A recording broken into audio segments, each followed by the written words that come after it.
अब डिस्कस करते हैं अर्थ के ग्रेविटी के बारे में। अर्थ का ग्रेविटी, अर्थ का भी ना ग्रेविटी जो हम सब लोग जानते हैं, यानी कि ऑब्जेक्ट जो है जमीन पे गिर रहा है ना, ये हम लोग नहीं गिरा रहे, ये अर्थ खुद गिरा रहा है। अर्थ क्या बोलता है पता है ऑब्जेक्ट को? पास आओ। पास आओ यानी कि अर्थ अट्रैक्ट करता है हर एक चीज को। इसका मतलब अभी ना एक बड़ा सा पत्थर लिया मैंने, बड़ा सा है कि इतना सा पत्थर है सपोज, इस पत्थर को ना मैं बाहर फेंकना चाहता हूँ, मैंने ऐसा लिया, ऐसा फेंका, तो फेंका तो इनिशियल टाइम पे इसके पास ज्यादा वेलोसिटी, यानी कि स्टार्टिंग में जब फेंकते तो बहुत तेज से जाता ना, जैसे हम तेज से जाता है आसमान में देखने का, एकदम तेज से गया, जुप गया। फिर एक टाइम आ जाएगा, एक टाइम आते ही ना एकदम स्लो हो जाता है, अरे कितना धीरे जा रहे हैं रे। फिर देखते हैं रिवर्स हो जाएगा, रिवर्स हो जाएगा, फिर वापस चालू, वापस सुगड़ू सुगड़ू एकदम तेजी से आके नीचे गिर जाएगा।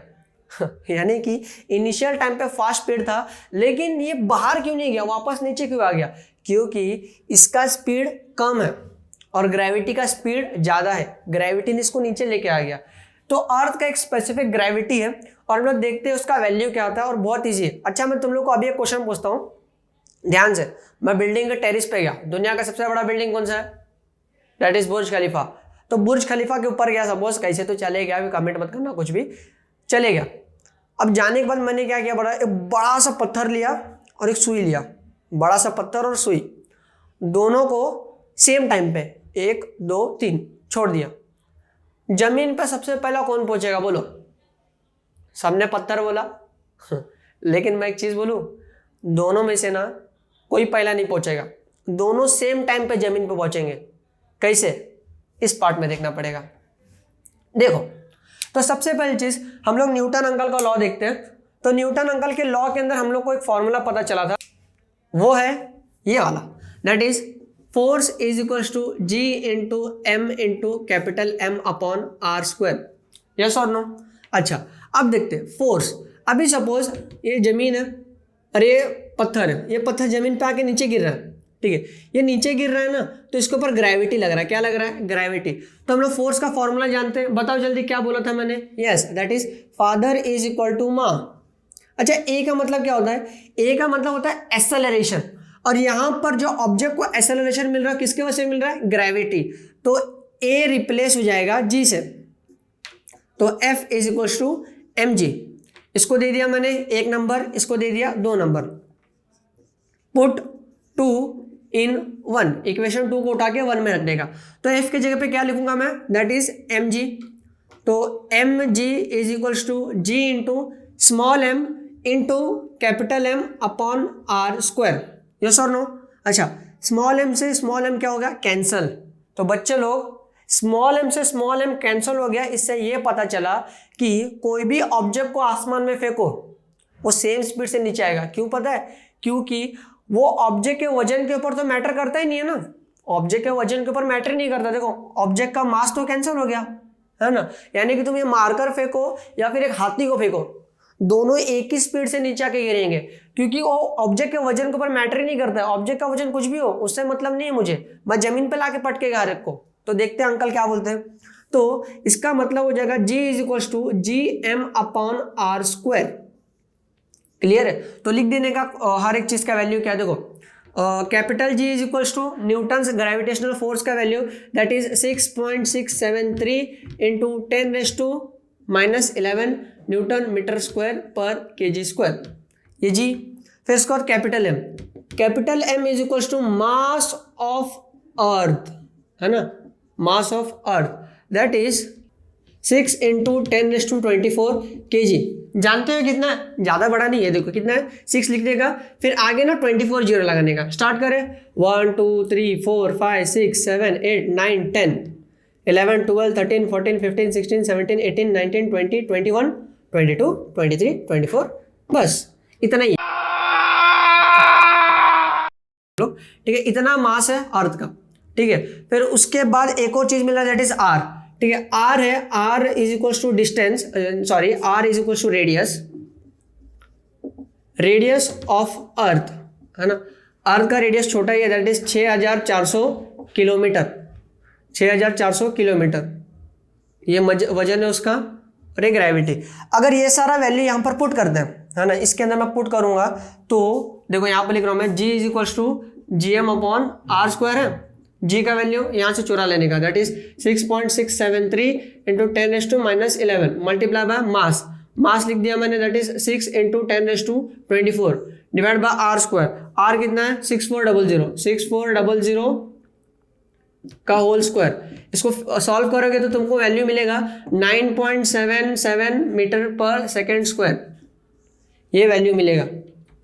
ठीक है, यानी कि हर एक ऑब्जेक्ट ऊपर ये वैल्यू लगता है। पता तुम लोग को ये वैल्यू ना चेंज होगा, ये वैल्यू चेंज भी होता है। कैसे चेंज होगा? अभी मैंने ये जो पार्ट डिस्कस किया है, ये कोई भी ऑब्जेक्ट जमीन के ऊपर है, यस और नो। अगर सपोज कोई ऑब्जेक्ट एक हाइट पे, कौन सा ऑब्जेक्ट हाइट पे रहता है? सैटेलाइट वर्ड सुना है? हाँ, सैटेलाइट ना अर्थ के आजू बाजू घूमते रहता है, पता है ना। बहुत आईपीएल देख रहे हो। आरसीबी मेरी टीम बाहर चली गई, अभी छोड़ो, तेल लेने गया। ठीक है, ये सैटेलाइट है ना, सैटेलाइट अंकल, सैटेलाइट जो एकदम अर्थ के आजू बाजू घूमते रहता है, इसलिए तो आईपीएल मस्त देख रहे हो उधर। ठीक है, तो सैटेलाइट के ऊपर ग्रेविटी क्या होता है देखना पड़ेगा।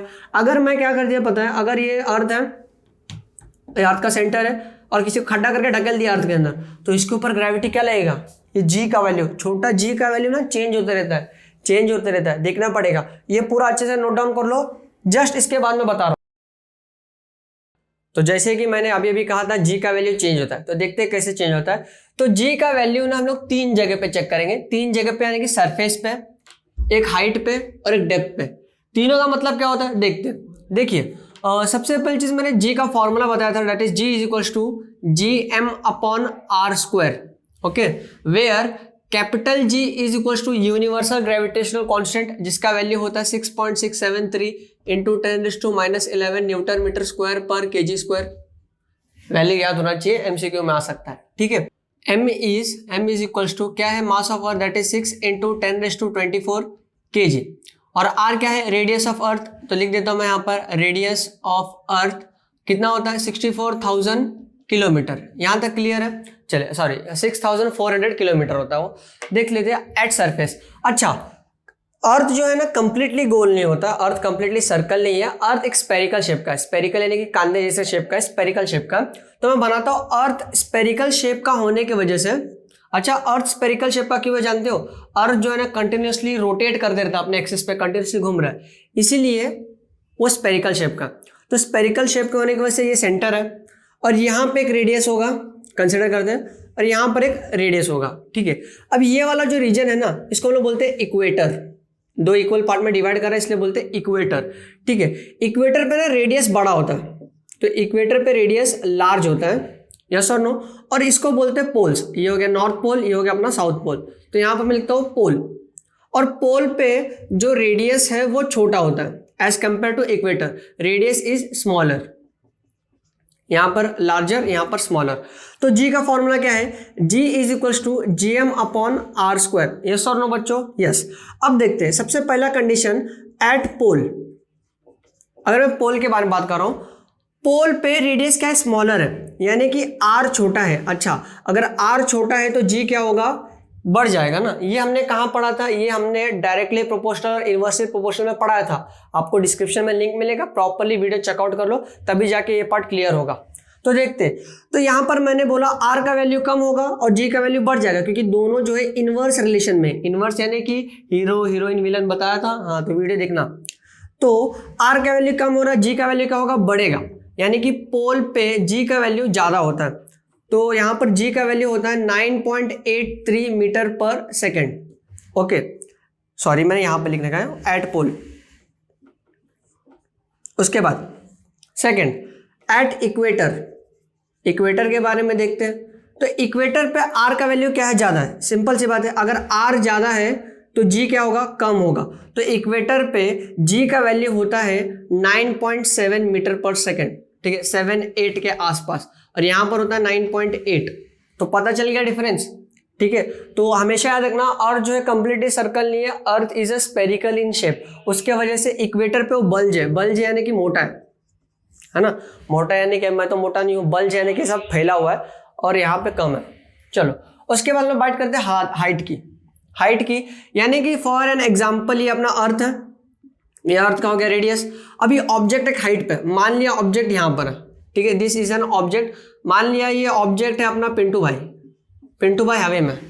ठीक है, तो ये एक डिस्टेंस में, this is a distance that is D. Okay, तो यहाँ पर जो टोटल डिस्टेंस होता है वो होता है आर प्लस डी। क्यों आर प्लस डी? आर क्या है? अर्थ का रेडियस है, radius plus D is certain distance. तो यहाँ पर मैंने लिख दिया डिस्टेंस, वो हमारा टोटल आर हो गया, दैट इज स्मॉल आर। अब इस केस में आर का वैल्यू बढ़ रहा है, G is equals to G M upon R square. R का वैल्यू बढ़ रहा है तो इसका मतलब जी का वैल्यू क्या होगा? कम होगा। इसका मतलब जैसे जैसे आप अर्थ के ऊपर जाओगे ना तो आपके ऊपर ग्रेविटी कम लगता है। हाँ, कैसे? तो एक एग्जांपल देखते हैं। मैं एग्जांपल यहाँ पर देता हूँ। जैसे कि मैं बात करता हूँ, ये अर्थ है, तो मान लिया अर्थ से 8 किलोमीटर ऊपर चले गए, 8 किलोमीटर ऊपर चले गए तो माउंट एवरेस्ट पे आ गए। ये अर्थ है भाई, ये माउंट एवरेस्ट पे आ गया। तो वहां पर जो ग्रेविटी है, जी का वैल्यू है वो है 9.8, यानी कि जो बराबर है जो सरफेस पे होता है। लेकिन मैं थोड़ा और ऊपर चले गया, मैं चले गया 400 किलोमीटर ऊपर। 400 किलोमीटर ऊपर जब मैं गया तो वहां पर सैटेलाइट है, वहां पर एक वेदर सैटेलाइट है। वेदर सैटेलाइट जानते हो क्या होता है?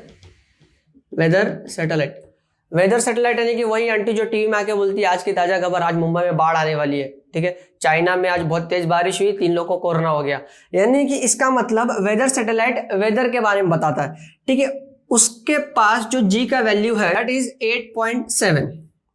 उसके बाद ये सेकंड हो गया, ये फर्स्ट। थर्ड के बारे में बात करते हैं। अगर हम लोग बात करेंगे, एक और सैटेलाइट है जिसको बोलते हैं कम्युनिकेशन सैटेलाइट, वो है 35700 किलोमीटर की हाइट पे, बाप रे, ठीक है। वो है अपना कम्युनिकेशन सैटेलाइट। कम्युनिकेशन सैटेलाइट यानी कि जो कॉल करने के लिए यूज होता है ना, जैसे कि पिंटू गांव में फोन लगाया यूपी में चाचा को, हेलो चाचा कैसे हो, तो मतलब बात कर रहा है ना, वो किसके वजह से हो रहा है? सैटेलाइट की वजह से। सैटेलाइट ऊपर है, कौन सा satellite? That is communication satellite. वहां पर जी का वैल्यू हो जाता है 0.225। अब डेप्थ के बारे में देखते हैं, ठीक है। तो यहां पर हम लोग को ये पता चल गया that is G is equals to G M upon R square था। आर का वैल्यू बढ़ रहा था तो जी का वैल्यू कम होगा। तो इसका मतलब जितना ऊपर जाओगे उतना कम ग्रेविटी लगने वाला है। तो एक रियल एग्जांपल दूं तो मैं क्या करता हूं पता है?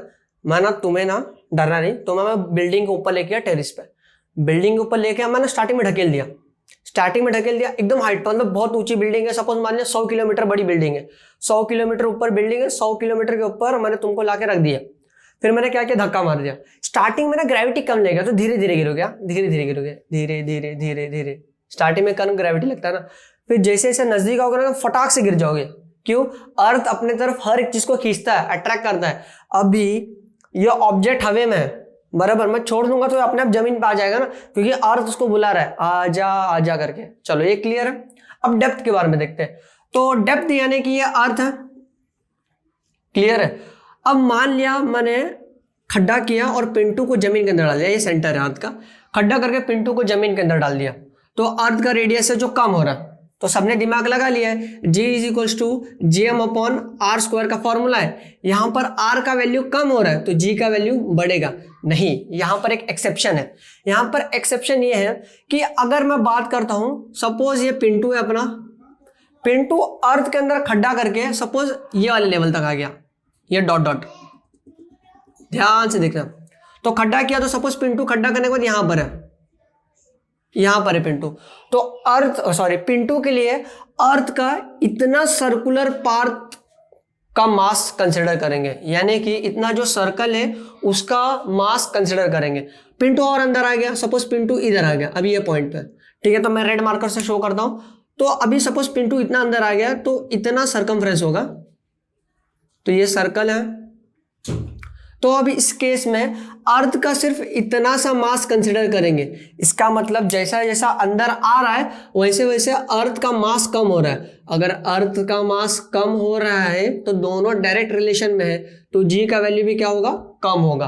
तो इस केस में जी का वैल्यू कम होता है, इस केस में जी का वैल्यू कम होता है, और इस केस में पोल पे ज्यादा है और रेडियस पे, सॉरी, इक्वेटर पे कम है। एकदम प्रॉपर्ली नोट डाउन कर लो, ये हर एक चीज तुम्हें डे टू डे लाइफ में रिलेट कर सकते हो। ओके, इसके बाद ना मैं तुम्हें बताता हूँ चांद के बारे में। चांद के बारे में चलो ये सारा नोट डाउन कर लो प्रॉपर्ली।